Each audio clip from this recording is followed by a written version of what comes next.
जो प्रवचन हमारा गत शुक्रवार को हुआ है, उसी श्रृंखला में जो शुक्रवार का प्रवचन होता है, हमारे भारत के नागरिक जो विदेशों में भी रह रहे हैं, अमेरिका, न्यू जर्सी आदि को में, वो भी जो है बराबर शुक्रवार को लाभ ले रहे हैं। मुख्य रूप से हमें आज उन्हें बताना है 30-24 के बारे में। 30-24 कहाँ है? अभी 30-24 यहाँ 4 दिन पूर्व ही यहाँ 30-24 मंदिर में 720 भगवान विराजमान हुए हैं। ये चैत्र कृष्णा षष्ठी के दिन पवित्र पावन दिवस विराजमान किए गए हैं और हमेशा हमेशा यहाँ विराजमान रहेंगे। मंदिर में भव्यात्माओं उनका जो व्रत है, जो व्रत 30-24 का आचार्य श्री सांसार महाराज ने भी 2 बार किए हैं उपवास पूर्वक, और भी बहुत से साधु करते रहते हैं और जाप भी करते हैं। भव्यात्माओं 30-24 कहाँ है? तो गत शुक्रवार को मैंने चर्चा की थी। जम्बू द्वीप में 7 क्षेत्र है: भरत, हैमवत, हरि, विदेह, रम्यक, हैरन्वत और ऐरावत। 7 क्षेत्र हैं। उसमें भरत और ऐरावत में, जम्बू द्वीप के दक्षिण में भरत है, उत्तर में ऐरावत है। तो भरत और ऐरावत में हमेशा 6 काल परिवर्तन होता है, 6 काल का परिवर्तन होता है। 3 काल में तो भोग भूमि रहती है, उत्कृष्ट मध्यम जगह निभोग भूमि रहती है। चतुर्थ, पंचम और 6ठे काल में कर्म भूमि रहती है। ये परंपरा अनादि चली आ रही, अनादि काल से अनंत अनंत उत्सर्पणी व्यतीत हो गई हैं, अनंतो। तो उसी में जम्बू द्वीप में तो एक भरत और एक ऐरावत है। चतुर्थ काल में 24 तीर्थंकर हुए हैं, होते हैं। वर्तमान में, भूतकाल में, अतीत काल में हो चुके, वर्तमान के हो चुके और भविष्य में होएंगे।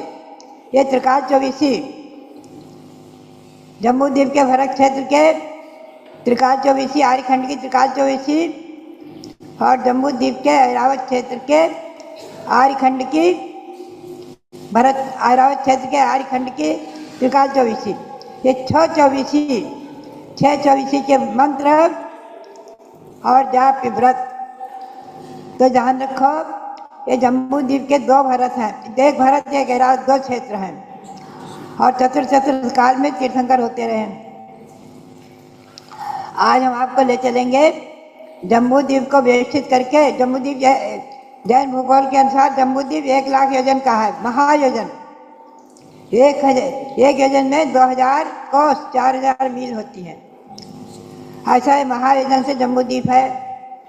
इसके बाद इसको घेर कर चारों तरफ से, ये थाली के समान है, समझे?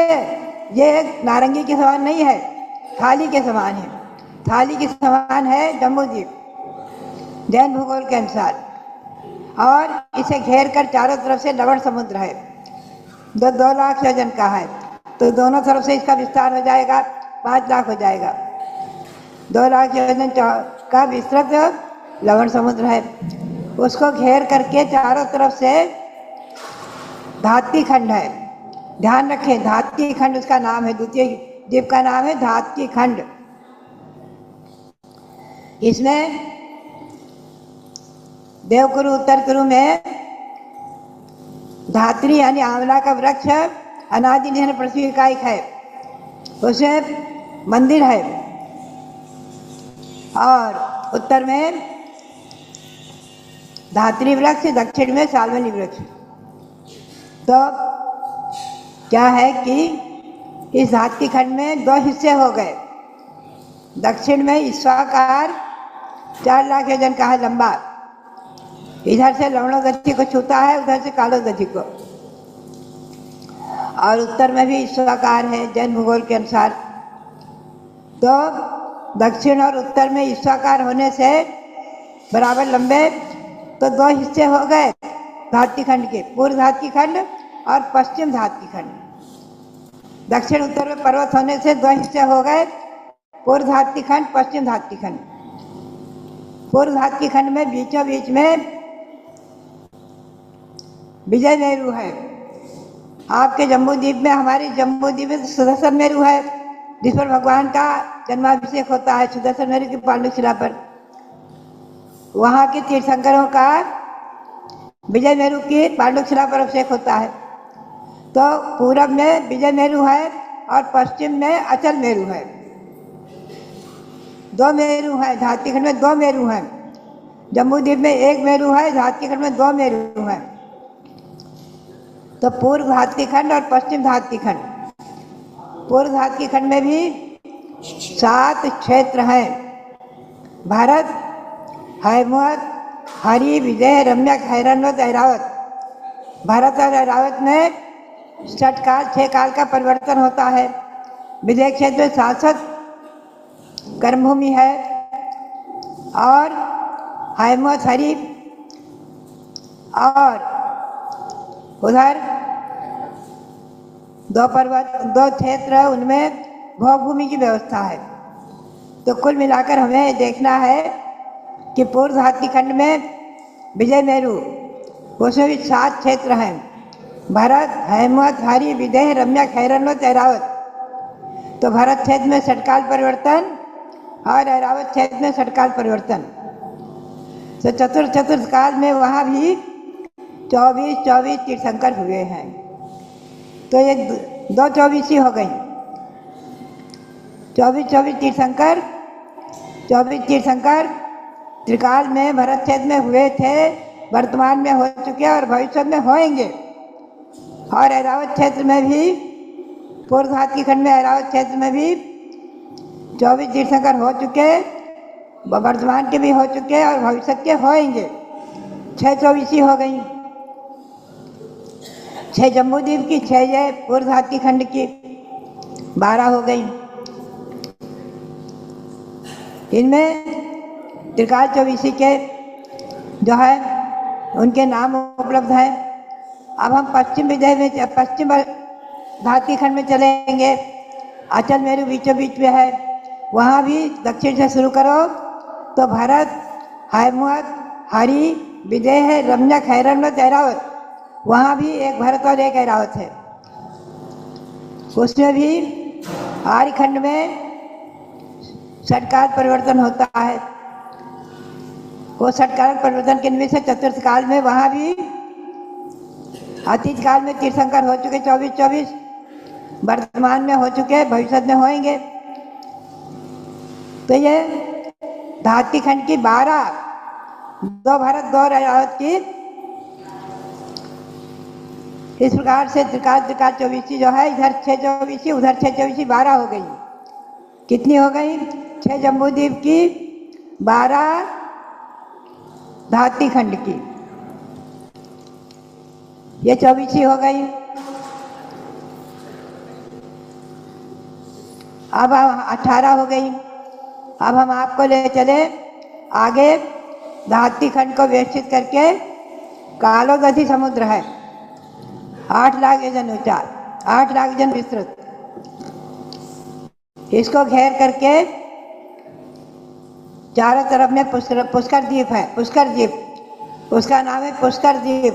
वहाँ पर भी जम्बू वृक्ष के समान पुष्कर वृक्ष माना गया है, जिसमें कवच जैसे फूल रहते हैं।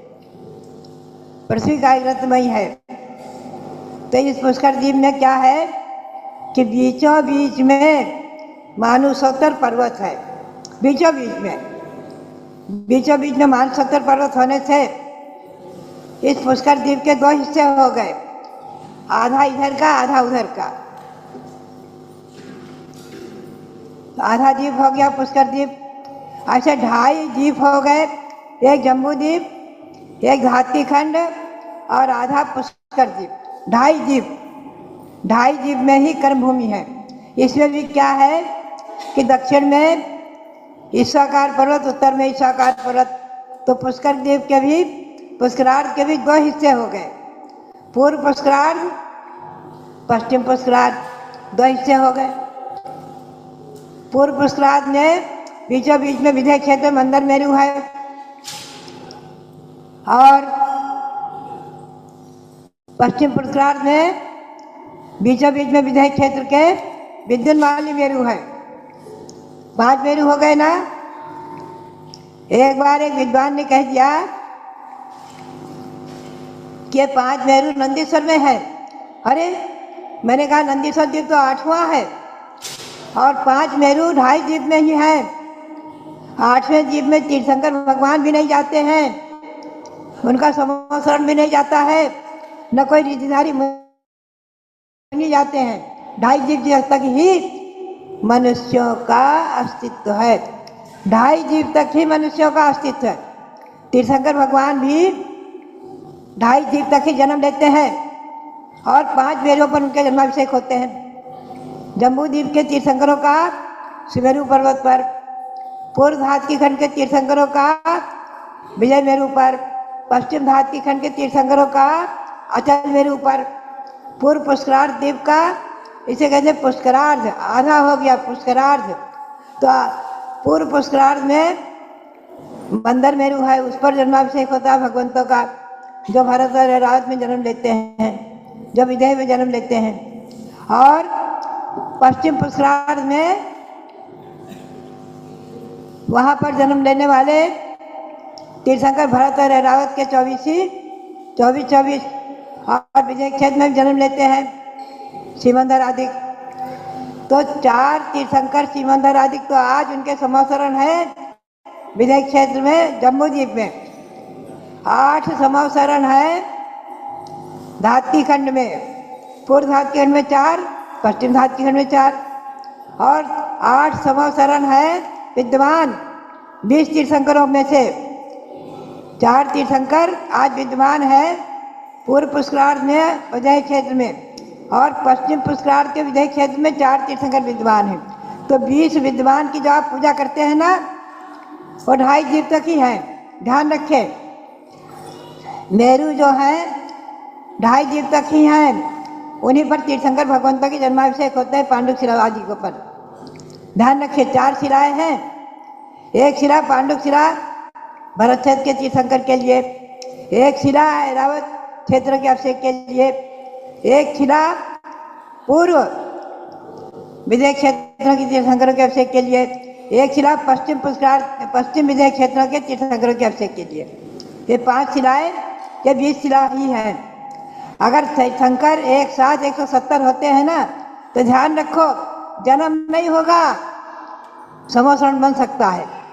जन्म अधिकतम 20 का ही हो सकता है, क्योंकि शिलाएँ 20 ही हैं। इंद्र कोई शिला दूसरी नहीं गढ़ेगा, उन्हीं शिलाओं पर जो अनादि शिला उन्हीं पर ले जाकर जन्माभिषेक करेगा। ध्यान रखो, अभी एक विद्वान ने कह दिया कुछ ही दिन पूर्व, 2 महीने पूर्व, कि 170 तीर्थंकर एक साथ जन्म नहीं लेते हैं। ध्यान रखो, सब लोग लिख कर रखना, नोट करके रखना, जन्म नहीं होगा, जन्म 20 का ही होगा एक साथ। शिलाएँ 20 ही हैं, सावधान में कोई शिला नहीं बनाएगा। एक मेरू पर 4 शिलाएँ हैं, 4 दिशा में, तो 5 मेरू की 20 शिला है, लेकिन 170 समवसरण हो सकते हैं, जन्म ले सकते हैं। भगवान आगे पीछे जन्म लिया, मौजूद है, उनकी आयु बहुत है, पूर्व कोटि वर्ष की उत्कृष्ट आयु, बहुत वर्ष, पूर्व कोटि वर्ष बहुत बड़ा होता है, बहुत बड़ा गणित के अनुसार। तो भव्यात्माओं, जम्बू द्वीप के एक भरत एक ऐरावत, अब आप चलेंगे ठीक से। धातकी खंड में 2 भरत 2 ऐरावत, समझ में आ गई ना। और पुष्करार्ध द्वीप में 2 भरत 2 ऐरावत, तो 5 भरत हो गए ना, 5 भरत 5 ऐरावत, 5 भरत क्षेत्र 5 ऐरावत क्षेत्र, ये 10 क्षेत्र हो गए। और 10 के त्रिकाल 24 को हम लेंगे तो कितने हो गई? 10 क्षेत्रों की 5 भरत 5 ऐरावत, 10 क्षेत्रों की त्रिकाल 24 30 हो गई, 30 हो गई ना। 15 भरत की 15 ऐरावत की 30 24 हो गई। ऐसे 30 24 के नाम हमें, जब हम दक्षिण में से ईस्वी सन 1955 में जब आचार्य शांताचार्य महाराज ने संलेखना ली है, हमने दक्षिण में चातुर्मास किया था छिलिकावस्था में, और 1 महीने आचार्य श्री के सानिध्य में रहे थे कुंतलगिरी में। उस समय हमें वो जो है ये 30-24 के नाम वहाँ मिले थे, और उनको हम अपने कॉपी में लिख कर ले आए थे। पुनः हमने 30-24 का विधान बनाया, उनके मंत्र बनाए, और उनके विधान और मंत्रों से जो है 30-24 की आराधना, 30-24 का मंत्र जाप आदि करती रहती हूँ। बहुत लोग करते हैं। हमारे संघ की सारिकाओं ने भी 30-24 के व्रत किए, उपवास कर करके, कोई एक आसन करके करते हैं, तमाम श्रावक करते हैं, श्राविकाएँ करती हैं, बहुत से लोग करते रहते हैं। आप लोगों को भी करना चाहिए किसी न किसी को। तो बात यही है कि 2.5 जीव में 5 भरत 5 ऐरावत हैं। जम्बू द्वीप में 1 भरत 1 ऐरावत, धाती खंड में 2 भरत 2 ऐरावत, एक पूर्व धाती खंड में, एक पश्चिम धाती खंड में 2 भरत 2 ऐरावत, और पुष्करार्ध में 1 भरत 1 पश्चिम पुष्करार्ध में, तो वहाँ पुष्करार्ध द्वीप में 2 भरत 2 ऐरावत हो गए। अब आपको अच्छी तरह समझ में आ गया ना 5 भरत 5 ऐरावत कहाँ है? कोई आपसे पूछे, हमारी आयिका चंद्रावती जी प्रश्न क्या करती हैं, या आपसे भी प्रश्न करेंगी, ध्यान रखना। 5 भरत कहाँ है, 5 ऐरावत कहाँ है, और उनमें 3-3 24 हुई, भूतकालीन, वर्तमानकालीन, भविष्यकालीन, तो त्रिकाल 24 के 30-24 हो गई। ऐसी 30-24 के नाम इन प्रतिमाओं पर उत्कीर्ण है, समझे आप। और यहाँ पुस्तक भी छपी हुई हैं, आप पुस्तक भी प्राप्त कर सकते हैं 30-24 की। विधान की भी पुस्तक है, स्तोत्र की भी पुस्तक है, मंत्रों की भी पुस्तक है। 3 तरह की पुस्तकें हमारे यहाँ निकली हैं। आप जो चाहे चले जाए, विधान की ले जाए, स्तोत्र की ले जाए, मंत्रों की ले जाए, पढ़े। तो भव्यात्माओं, इन 30-24 के बारे में मैंने आज चर्चा की है। अभी 30-24 यहाँ विराजमान हुई, इसलिए, और मेरी भावना और प्रेरणा के अनुसार सबसे पहले अहिक्षेत्र में ईस्वी सन 1993 में मैंने प्रेरणा दी थी, और वहाँ भगवान विराजमान हुए हैं 30-24 के।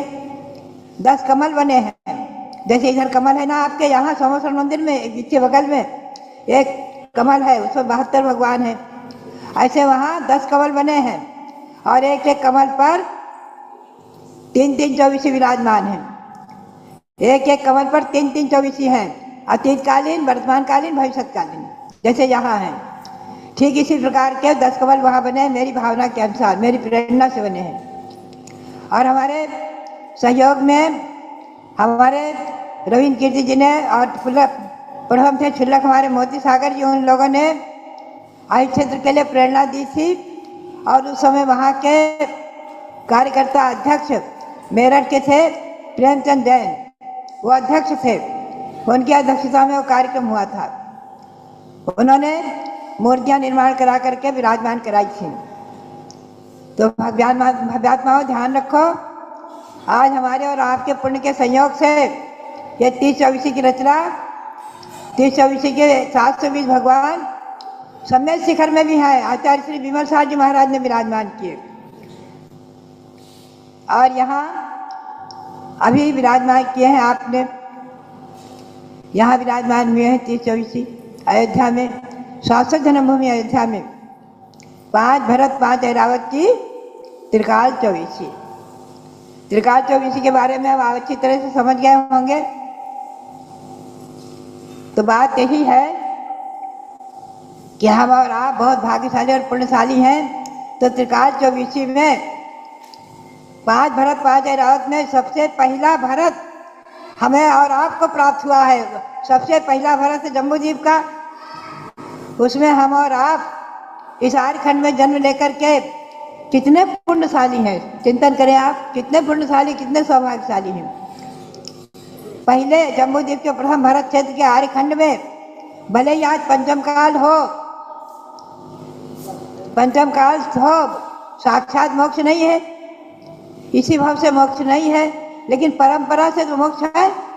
हम और आप मोक्ष मार्गी हैं, मोक्ष मार्ग में लगे हुए हैं, लाइन में खड़े हैं। हम और आप मोक्ष मार्गी हैं। इस भाव से भले ही मोक्ष न प्राप्त करें, किंतु श्री गौतम स्वामी के वचनों के अनुसार उत्कर्ष से 2-3 भाव कहनानी, जहाँ नैन 67 हो गए नानी। उत्कर्ष से 2-3 भाव लेंगे, अधिक नहीं, और अधिकतम 7-8 भाव। किसने कहा है? गौतम स्वामी ने।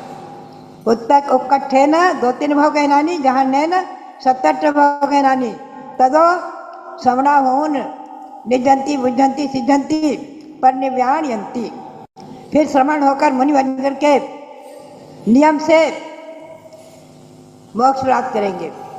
तो भव्यात्माओं, आज हम और आप, कोई श्रावक अपने सम्यक दृष्टि है, 4 गुण स्थान में है, कोई 5 गुण स्थान में, देशा प्रति अनुवृत्ति है।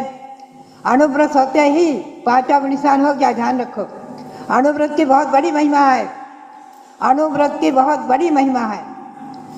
अनुव्रत लेने वाला 5 गुण स्थान में चला गया, और ये नियम है कि अनुव्रत लेने के बाद नरक में नहीं जाएंगे, तिरंज में नहीं जाएंगे, मनुष्य पर्याय में नहीं जाएंगे, देव ही बनेंगे। अनुव्रत महावदायम न लहाई देवा उगम मोतुम। अनुव्रत और महाव्रत को धारण करने वाले देव आयु के साथ कोई आयु का बंध नहीं कर सकते। ध्यान रखें, अगर और किसी आयु का बंध हो गया, नरक आयु, तिरंज आयु, मनुष्य आयु का, तो वह अनुवृत्ति नहीं बनेगा। खानिया में आचार्य श्री वीर साहब के चरण सानिध्य में ईस्वी सन 1956 का चातुर्मास था, मैं वहाँ मौजूद थी। एक श्रेष्ठी थे, बहुत भक्त महाराज के, जयपुर के। वो आए दिन आकर महाराज पास बैठते थे, चौका करते थे बराबर। खानिया में कभी भी उनका चौका बंद ही नहीं होता था, हमेशा चालू रखते थे, बहुत भक्तिमान। आचार्य श्री उनसे कहते, पंचाणुव्रत देव। महाराज जी सोचेंगे, लाएंगे, करेंगे, देंगे, ऐसा कहते कहते टालते गए। एक दिन आचार्य श्री बोले, हम लोग सब बैठे थे आहार के बाद, आचार्य श्री बोले, क्या तेरे नरक आयु, तिरंज आयु, कोई आयु बंध गई क्या? क्यों नहीं लेता है अनुव्रत? जरा तेज आवाज में बोले। वो एकदम घबराया और उठ करके भगा, अपने कमरे में जाकर के नारियल लेकर आया। बोले, महाराज जी पंचाणुव्रत दो, पंचाणुव्रत दो। और महाराज ने उसे पंचाणुव्रत देकर के बहुत प्रशंसा व्यक्ति, खास भक्त था आचार्य श्री का, इसलिए थोड़ा सा तेज में बोल दिए, क्या तेरे कोई आयु बन गई है? क्यों नहीं लेता पंचाणुव्रत? पंचाणुव्रत मैंने दिल्ली में एक बार प्रवचन किया, बहुत पुरानी बात है। एक 7.5 वर्ष का बालक खड़ा हो गया सभा में, बोले, मुझे पंचाणुव्रत दो, मैं पंचाणुव्रत लेऊंगा। 7.5 वर्ष का बालक लेने का अधिकार है। लिखा है शास्त्र में, धवला में, कि गर्भ से 9 महीना जोड़कर 8 वर्ष हो गए, अनुव्रति बनने का, महाव्रति बनने का पात्र बन गया। गर्भ से 9 महीना जोड़ो तो 7 वर्ष 3 महीना जन्म के, ऐसे 8 वर्ष में मुनि दीक्षा लेने का पात्र हो गया। अवधिक ज्ञान, मनापरे ज्ञान, केवल ज्ञान कर प्राप्त करने का पात्र बन गया। ऐसी महिमा है मनुष्य पर्याय की। तो आप सबको मैं तो कहूँगी प्रेरणा कि सबको अनुव्रति बनना ही चाहिए, आप सबको अनुव्रत देना चाहिए। अनुव्रत देकर के और स्वर्ग का टिकट ले लेना चाहिए, समझे? हाँ, स्वर्ग का टिकट निश्चित है। तो ऐसे ये हमारा 30-24 भगवंतों के 720 भगवंतों को अनंत अनंत बार नमन करते हुए, अनंत अनंत बार नमन करते हुए आप सबके लिए बहुत बहुत आशीर्वाद। मंत्र श्लोक बोलेंगे। 30-24 तीर्थ कर, 30-24 तीर्थ कर, 30-24 तीर्थ कर, 30-24 तीर्थ कहे 720, कहे 720। तीर्थ चौबीसी तीर्थंकर सभी 720, तीर्थ चौबीसी तीर्थकर सभी 720। तीर्थ चौबीसी तीर्थकर सभी 720, तीर्थ चौबीसी तीर्थकर सभी 720। नमो अनंतो बार मैं, नमो अनंतों बार मैं, नमो अनंतो बार मैं, नमो अनंतों बार मैं, नमो नमो नत शीश, नमो नमो नतशीश, नमो नमो नत शीश। नमो नमो नतशीश। इस प्रकार से 30-24 भगवंतों को अनंतों बार नमन करते हुए और ऋषभदेव भगवान को अनंतों बार नमन करते हुए यहाँ विराजमान ऋषभदेव भगवान जो अच्छेकारी चमत्कारिक है, इनको अनंत बार नमन करते हुए और आप सभी भव्यात्माओं के लिए हमारे भारतवर्षीय विद्वान सभी भवजीव और भारतीय जो नागरिक जहाँ जहाँ रह रहे हैं उन सबके लिए भी बहुत बहुत मंगल आशीर्वाद, बहुत बहुत मंगल आशीर्वाद, बहुत। बोलो भारत गौरव दिव्य शक्ति गणिनी प्रमुख श्री ज्ञानमती माता जी की। आप सभी ने ज्ञानमती माता जी से 30-24 के 720 भगवंतों की व्यवस्था के बारे में सुना और इसके बाद जाना तो 30-24 मंदिर के दर्शन कर लेना। कहाँ कहाँ वे 324 हैं नीचे के पाटिये पे लिखा हुआ है। जम्बूद्वीप के भरत क्षेत्र संबंधी अतीत कालीन 24 तीर्थंकर पूजा 24 तीर्थंकर ऐसे हर जगह लिखा हुआ है। ऐरावत क्षेत्र के कौन से हैं, कौन से भगवान के हैं, तो कुल मिला करके इतिहास और भूगोल, इतिहास और भूगोल दोनों चीज़ आपको बताई गई। अगर भूगोल नहीं जाने तो इतिहास नहीं जान सकते। आपसे को इतिहास और भूगोल के माध्यम से इन शास्त्रों में छिपे हुए रहस्यों को बताया। आप दर्शन कर लेते हो, चावल चढ़ा दे जानो कि भगवान कहाँ के हैं। अब 101 भगवान का मंदिर है, लोग पूछते हैं 108 क्यों नहीं। इसका उत्तर क्या है? 101 इसलिए कि भगवान ऋषभदेव के, समझे, इतिहास जान के जाना क्योंकि 108 पुत्र नहीं थे, 101 पुत्र थे। इसी अयोध्या सब ने दीक्षा ले को प्राप्त किया। इसलिए यह मंदिर संसार में एक ही मंदिर है और एक ही मंदिर रहेगा। 101 पुत्रों का दर्शन तो लोगों को कहीं से भी अयोध्या ही आना पड़ेगा। इसलिए इतिहास को जाने और इसको जानने जाएं तो बताएं। ये नहीं अच्छे कमरे मिले, हम उसमें सो गए, अच्छी भोजनशाला मिलन कर आए। आप बताएंगे अयोध्या का प्राचीन इतिहास हुआ है। ऐसे स्थान पर जब हम गए तो ऋषभदेव भरत चक्रवर्ती के समय की व्यवस्थाएं आज भी स्वामी जी ने कर दिया है। चक्रवर्ती के पास आते थे लोग तो उनके ठहरने की कोई कमी नहीं रहती थी, आज भी नहीं है। आज स्वामी जी ने आपको 5-5 मंजिल की एसी धर्मशाला कहीं आपको नहीं मिलेगी। थोड़े एसी थोड़े नॉन एसी रहती है। पर स्वामी जी कल ही कह रहे थे कि माता जी हमने हर कमरे के अंदर एसी लगाया है। आप ऐसी व्यवस्था पाने के बाद क्या चाहेंगे कि कमरे में सोए रहें या जाके पिकनिक मनाएं?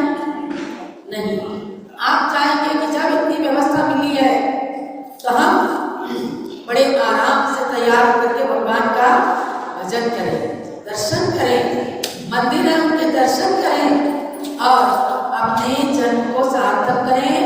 नरक और तिर्यंच गति आज आप सबकी टल गई, खत्म हो गई। अपने पुण्य के लिए ताली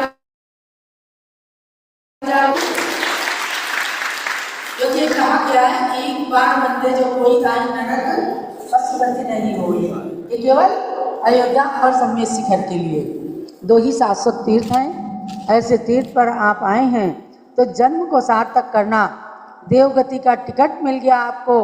अपने घर के प्रत्येक सदस्य को सन 2026 में अयोध्या और सम्मेद शिखर का एक बार दर्शन जरूर करा देना, तो आपकी तरफ से उनके लिए गिफ्ट हो जाएगा कि हमने आपको देवगति का गिफ्ट दे दिया।